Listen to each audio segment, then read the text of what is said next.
Hi there, my name is Dr. Rebecca Wragg Sykes, and I'm really pleased to be here today to talk at Current Archaeology Live. The magazine's been important to me in my years as a teenager interested in archaeology, and since then it's been really brilliant to see my work featured in the pages and to now be speaking. So I will start to share my screen.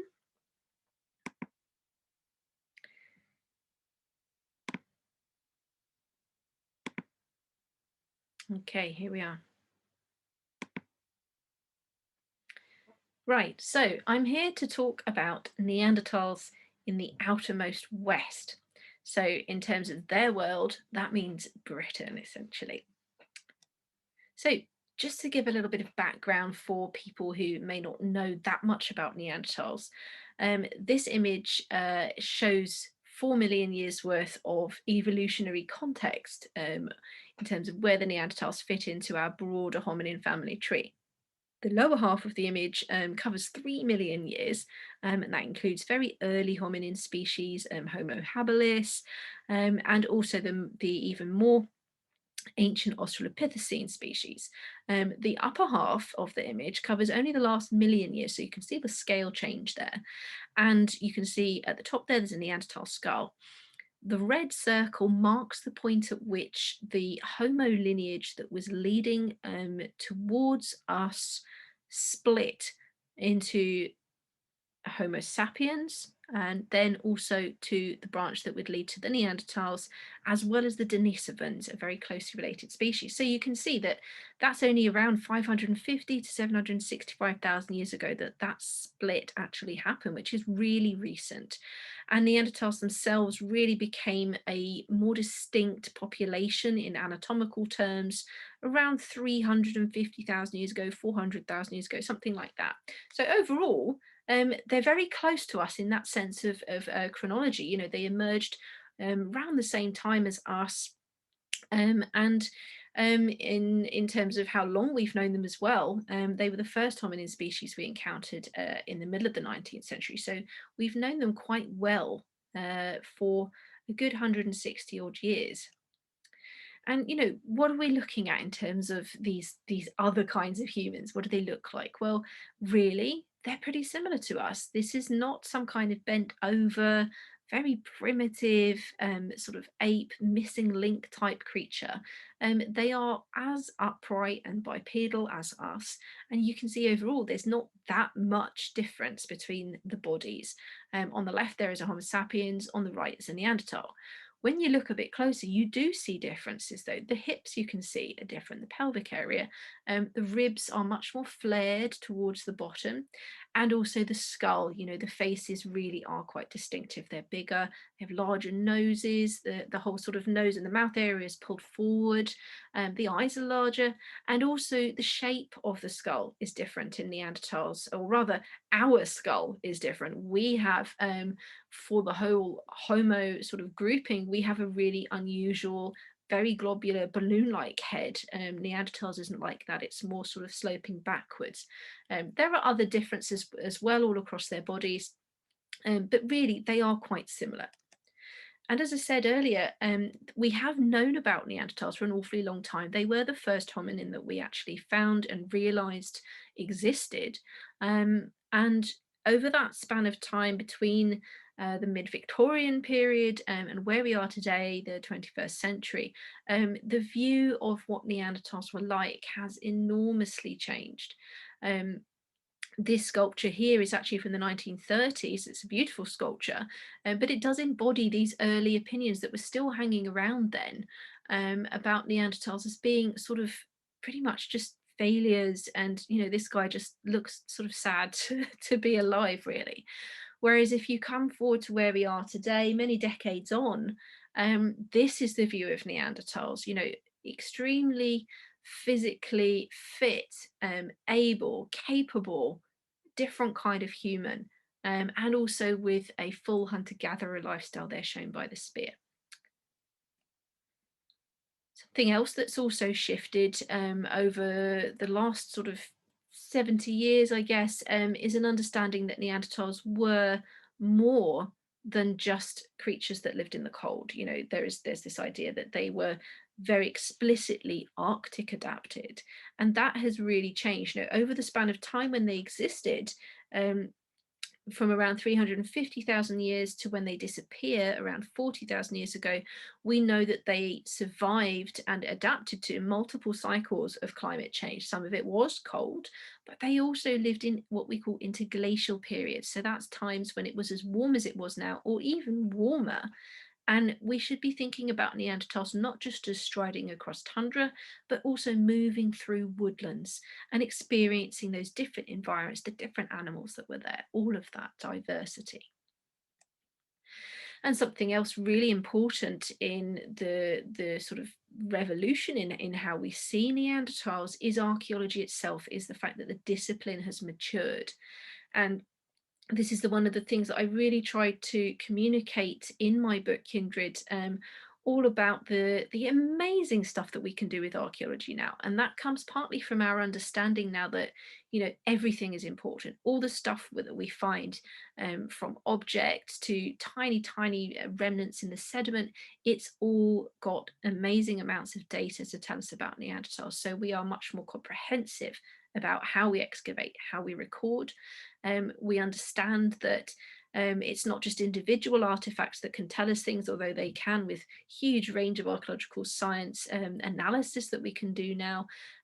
But we also look at things together. So here is a refitted core on the bottom left, and doing this kind of thing, refitting different pieces of stone together back into the original block, actually allows us to follow how Neanderthals made individualized but flexible, systematic choices in their technology.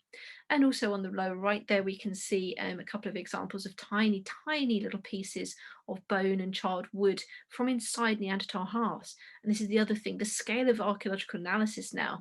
We go across entire landscapes comparing our sites, tracking tools based on the kind of rock that they were using and moving around, and right down into the micro layers of hearths to look at the different temperatures, to look at how those hearths were being used over multiple phases, and the ashes cleared out and put into middens. So this is what modern archaeology can do.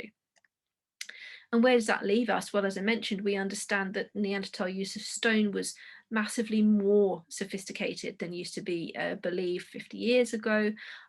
They were intensely systematic. They understood stone as a material. They were extremely choosy, and they didn't just do the same thing for 300,000 years. There's change through time in the kinds of technologies that they used, and also across regions, because they lived across a huge area from Wales, where I am now, right across down into the Mediterranean, the Near East, Central Asia, and across into Siberia as well. And other materials that we know Neanderthals really understood were plants. We can see that they're making objects from wood. They understand this in sophisticated ways.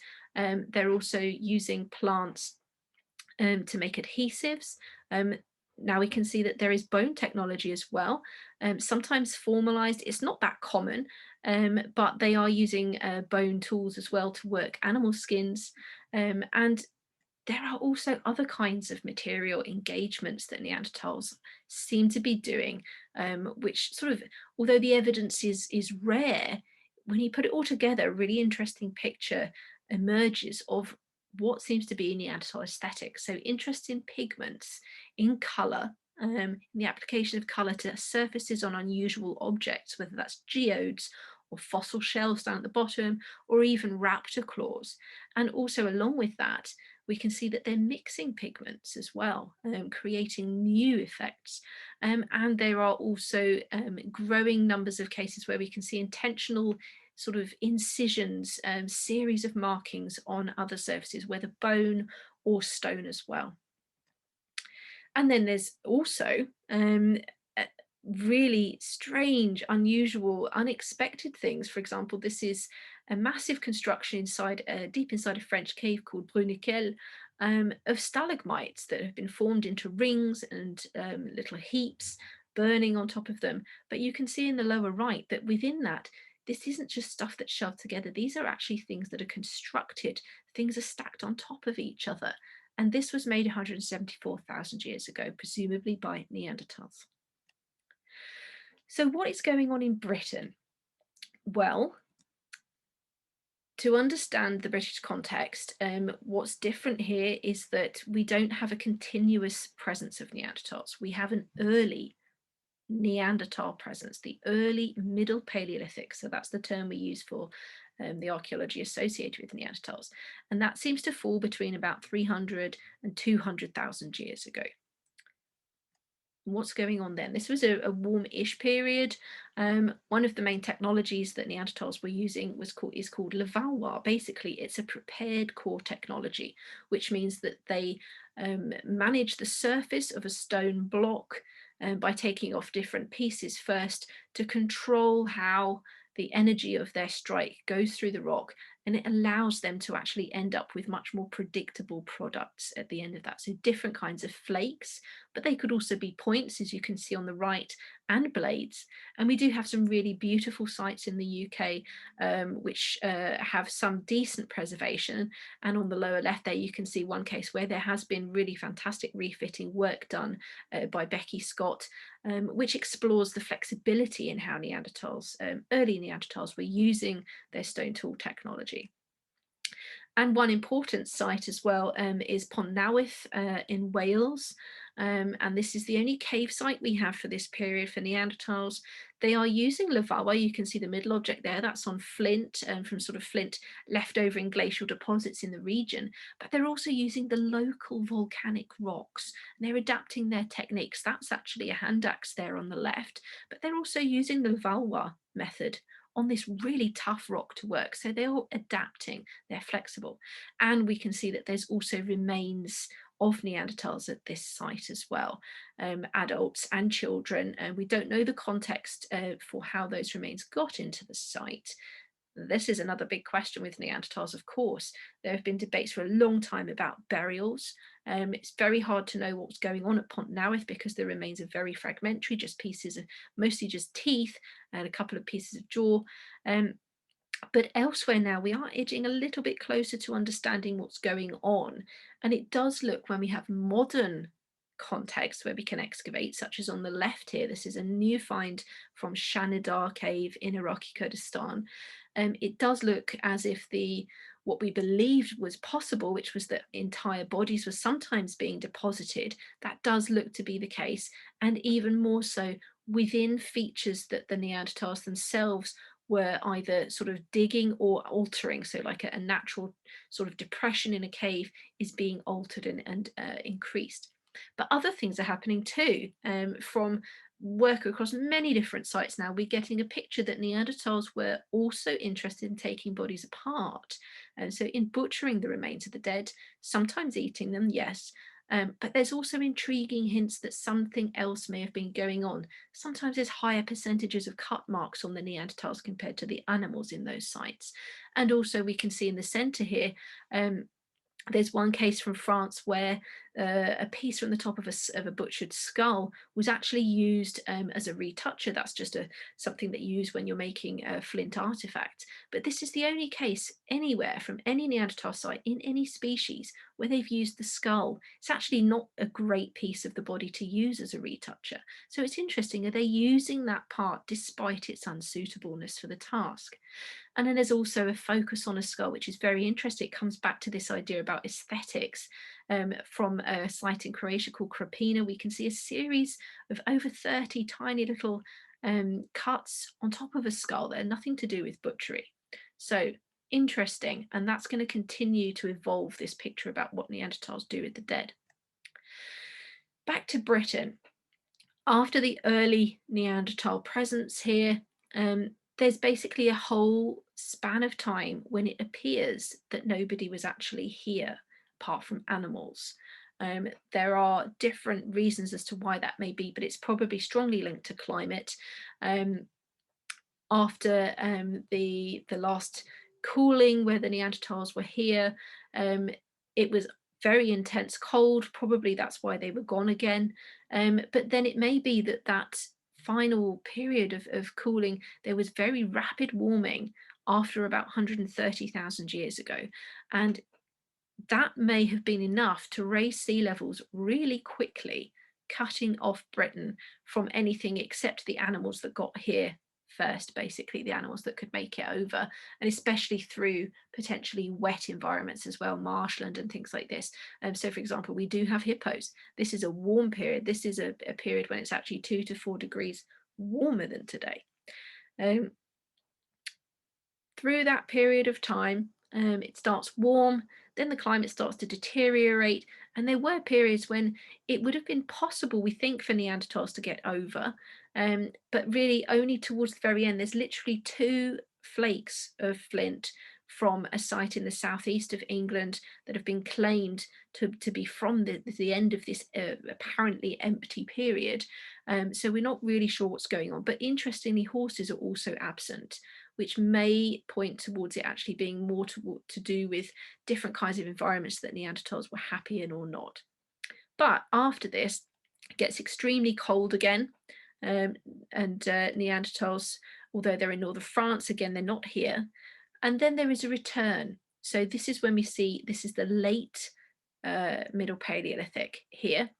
And that's coming in from about 60,000 years ago when things are warming up again, and it lasts through to about 45, possibly down to 40,000 years ago. So this is the last Neanderthals in Britain. And what's going on? Well, in many ways, it looks quite different to the early Middle Paleolithic. One of the most famous sites that we have is Linford Quarry, an open air site in Norfolk. It was basically an old part of a river channel full of mud and organic debris. So the sediment there you can see in the top right is really dark in colour. But what was going on is that it appears Neanderthals were being drawn here, probably by the presence of animals, because as in that picture on the left, you can see a massive tusk. There are remains from at least 11 mammoths in this one channel. Basically a muddy channel in the middle of the plains that stretched from Britain, what we can think of as Western Doggerland, across the Doggerland plains that are now covered by the sea, through into France. That was continuous landscape. And what Neanderthals are doing here is probably coming, bringing some tools that they have sourced elsewhere, butchering the mammoths that are present, although there are no clear cut marks on the mammoths. It is probable that they were coming here for that reason, butchering other animals, woolly rhino, horse, reindeer as well, using their tools, resharpening them, and then going away again. So this point is actually, it's a node in a network that extends across the landscape. And this is the kind of thing we should think of for Neanderthals, for the later Neanderthals in Britain, is that they are highly active and mobile. And they're also using caves as well. Bifaces, these tools are also known as handaxes on the left. That's really key. This is one of the differences for the late Middle Paleolithic. There's virtually no Levallois technology now. It is present on the continent, but it just isn't going on here. And then on the lower right, you can see these are cores, sort of the pinkish colour is quartzite. And many of these objects are coming from Cresswell Crags in Derbyshire. So Neanderthals were active right up into the Midlands, even further actually into Derbyshire. There's a site there. This is a different kind of technology. It's much more sort of being used in the moment. These are not flakes that are being carried around the landscape. That's what they're doing with the handaxes. So the way of life may have been a bit different. There's much clearer evidence for use of caves. And another one of these examples is a Coigan cave in South Wales this time, where, again, similar to Pont Newydd, we can see Neanderthals are adapting to the local igneous, the volcanic rocks again, making these gorgeous handaxes. Again, we don't know much about this site because it was excavated early, unfortunately, but it does show that they are still very adaptable.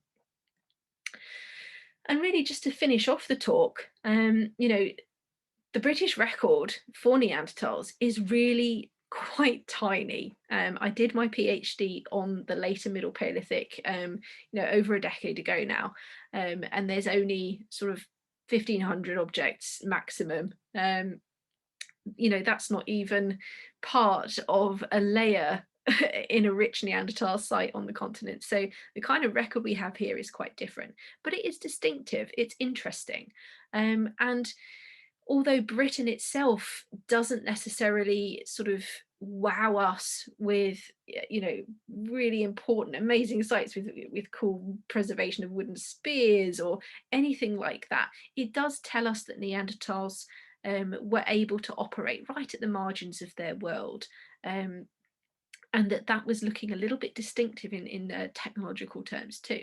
But we're still here, you know, we're in Britain. Um, the Neanderthals, of course, are still here. This is one of the other major changes in what we understand about Neanderthals today overall, and that is that there was interbreeding between Neanderthals and ourselves.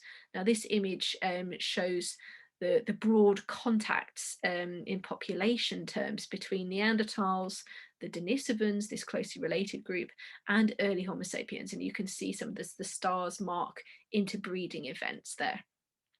So in most living people today, there is a remaining genetic legacy from the Neanderthals, but that appears to be coming from a period of time around 50 to 55,000 years ago, when we know that there was interbreeding happening. But that's not the only interbreeding we can see.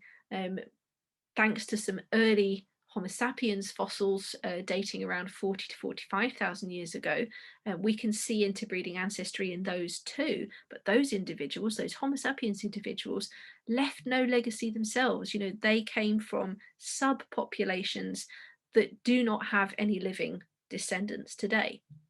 So the picture of why are we still here and Neanderthals are not is a lot more complicated than sort of it used to be. We know that early Homo sapiens were dispersing from Africa much earlier than we used to believe, well before 40,000 years, well before 50,000 years. We know that they're in Australia already by 65,000 years ago. So the span of time over which there was potential to interact with Neanderthals was much greater. And we can see this in the genetics from other sources. We can see that interbreeding does happen in pulses going back before 200,000 years. And yet Neanderthals stayed looking Neanderthalish, they kept their distinctiveness, and so did we. So this contact and this interbreeding cannot have been at a gigantic scale. But the fact that we find it, that we actually have found, for example, a first generation hybrid between a Neanderthal and a Denisovan, this other group that was actually more like an Eastern Eurasian kind of hominin, the fact that we found all this implies that it was a likely outcome of contact, even though it may not have happened massively often through time. So this is really one of the shifts in how we understand what Neanderthals are doing, what they're like as a population, what we were like as another ancient kind of population encountering them. So the end of the talk. Thank you very much for listening. And the thing that I would like people to take away from the talk, and really, if you're interested to know more that you can find in Kindred, is really to, I guess, to understand the Neanderthals on their own terms. There is a vast amount of evidence that we have, intriguing, fascinating, meticulously accumulated archaeological evidence that tells us all about their lives, about how they lived, their technologies, the kind of foods they ate, the ways that they used space inside their sites, all of this, and bringing together the advances through archaeology, through archaeological science, and also from those genetics that I was just talking about. That has really led to a complete revolution in how we understand Neanderthals. And so if you would like to know more, please do check out my book. And thank you very much for listening.